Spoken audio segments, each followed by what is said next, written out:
Hace tiempo que tenía ganas de explicar el autismo. Sí, pero el autismo desde cero, tratando de dar fundamentos. Tratando de explicar cosas elementales para que después los padres, madres, familias, docentes, equipos médicos y terapeutas puedan construir sobre estas bases. Esto es lo que me motiva, incluir e integrar a más personas en el barco del entendimiento del autismo. La primera pregunta que surge es, ¿por dónde empezamos? Si hay tanto que aprender, hay tantas formas de autismo como autistas hay. Les propongo que antes de dar respuestas empecemos haciendo preguntas. Si queremos entender el autismo, debemos empezar preguntándonos, ¿qué es el autismo? Salgamos a la calle y hagamos preguntas. ¿Por qué esa señora llora? ¿Por qué está triste? ¿Qué es la tristeza? ¿Cómo hacen los niños para moverse con tanta energía? ¿Qué es la energía? ¿Por qué sentimos calor y frío? ¿Qué es el calor y qué es el frío? ¿Por qué reaccionamos de una manera al rojo y de otra al verde al llegar a un semáforo?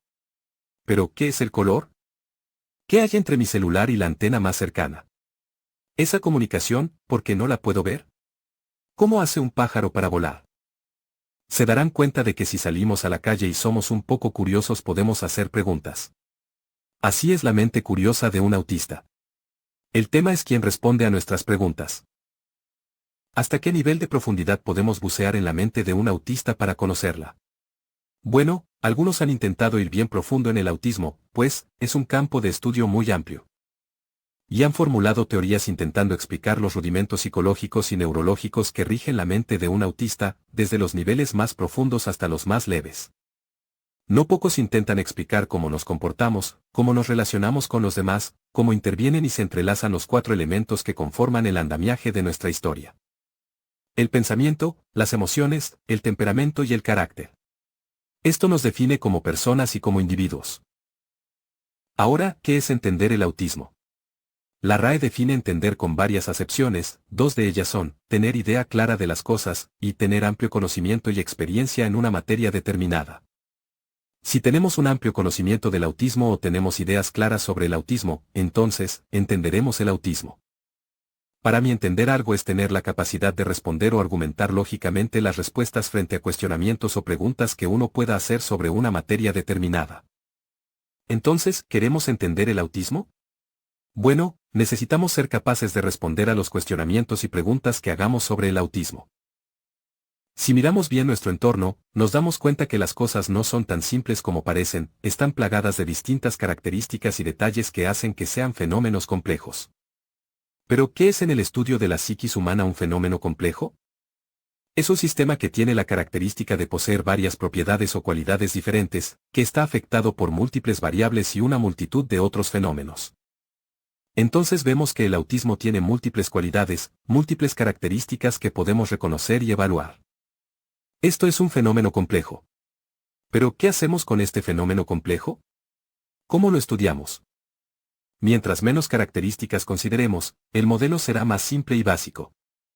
Lo óptimo en el modelamiento es seleccionar las características más representativas del autismo para que el modelo se asemeje lo más posible a la realidad del autismo.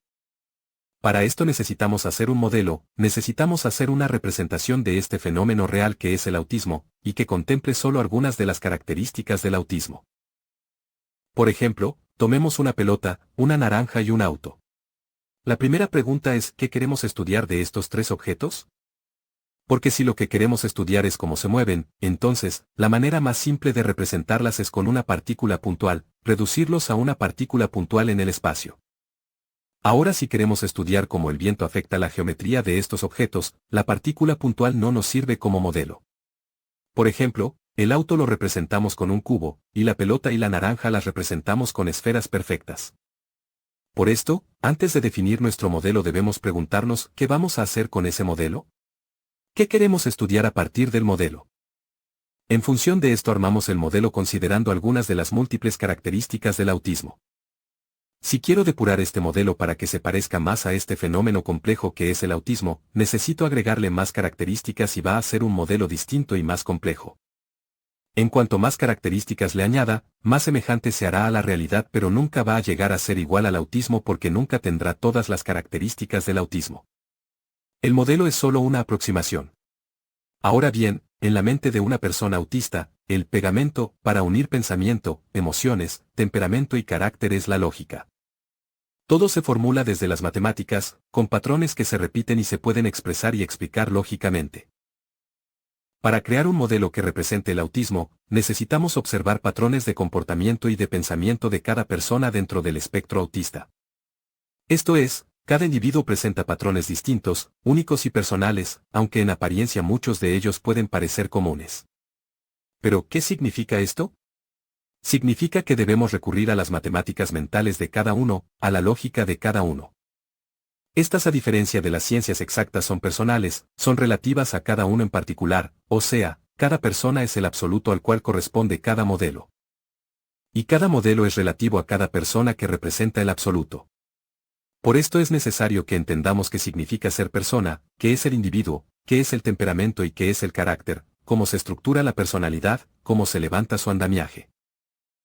Tiene sentido decir que el autismo, con todas las variables que presenta cada persona dentro del espectro autista, puede y debe ser catalogada dentro de un arco iris con solo unos pocos colores. Si los profesionales no indagaron ni indagan lo suficiente en la mente de la persona que están evaluando, sino que buscan forzarlos a encajar en lo que dicen y definen los libros.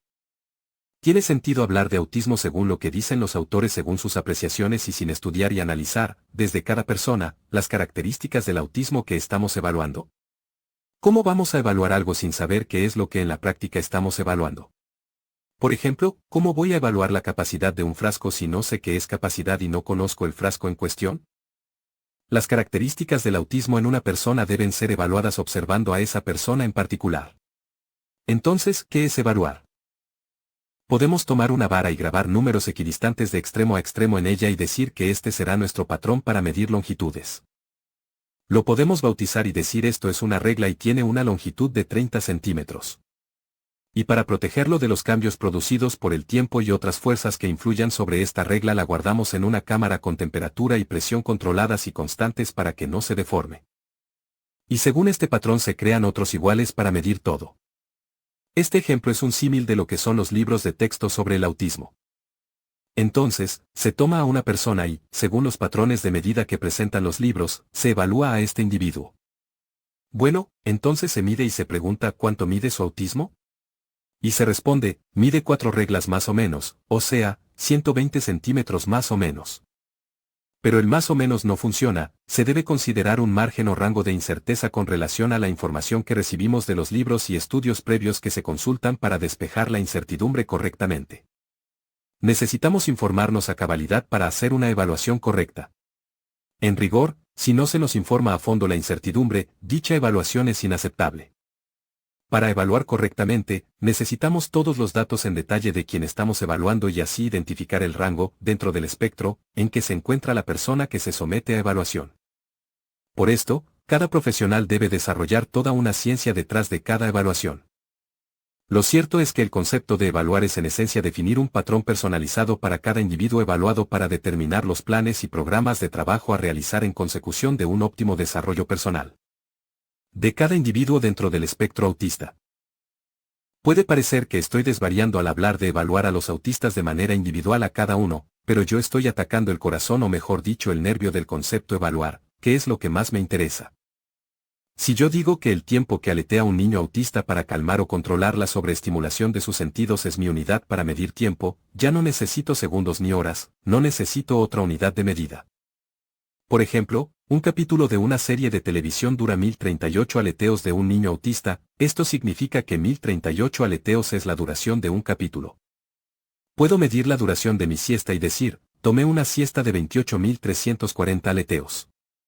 Ahora, que solo yo sea quien entienda esto, es otra historia. Que sea poco preciso para los demás, también es otra historia. Para evaluar necesitamos una unidad de evaluación. Cada persona evaluada es, en sí misma, su propia unidad de medida o evaluación. No se necesitan tablas estandarizadas. ¿Que es cómodo para el evaluador usarlas? Lo es.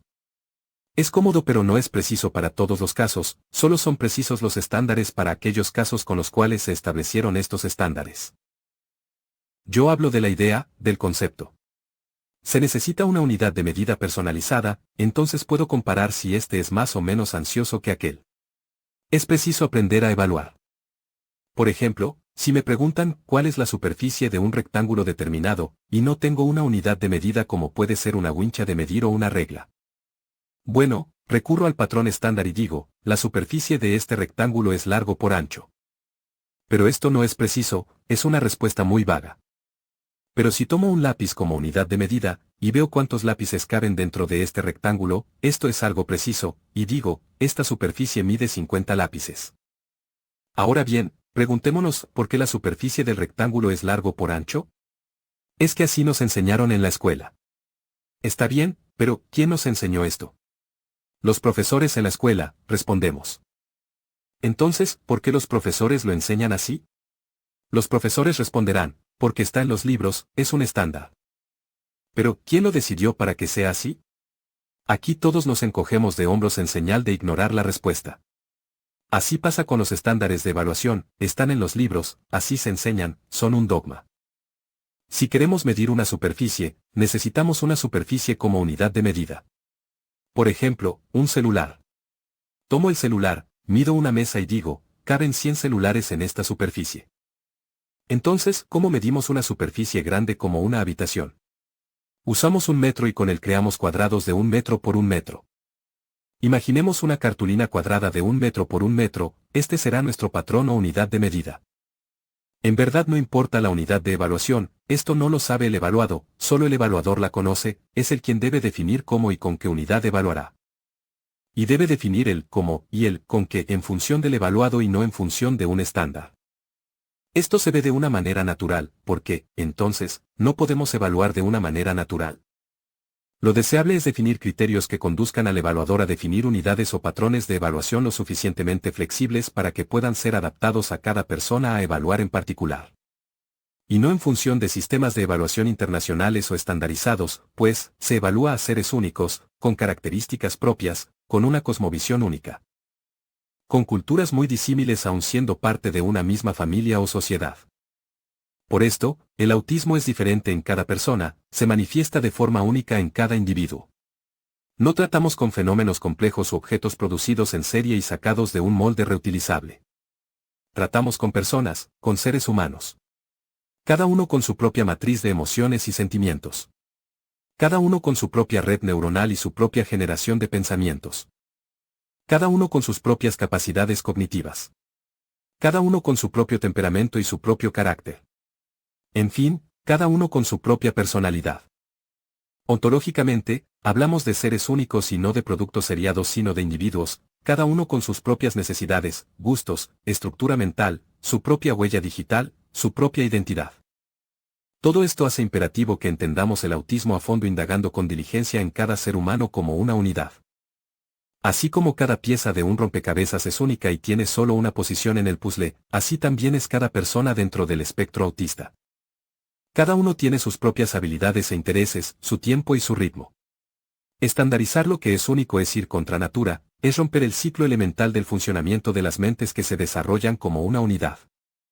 Respetar estos ciclos naturales significa llevar a su máxima expresión de desarrollo personal a estos seres humanos, empujarlos a ir más allá de los temores y tabúes impuestos y aceptados como verdades sociales. Necesitamos todos y cada uno de nosotros, como individuos y como sociedad, romper los paradigmas sociales prejuiciosos y limitantes, y crear nuevos paradigmas integrales para entender el autismo. Con todas sus aristas y variables, y poder, así, terminar de armar este rompecabezas que es el orbe con todas y cada una de sus piezas, que somos todos nosotros, puestas en su lugar.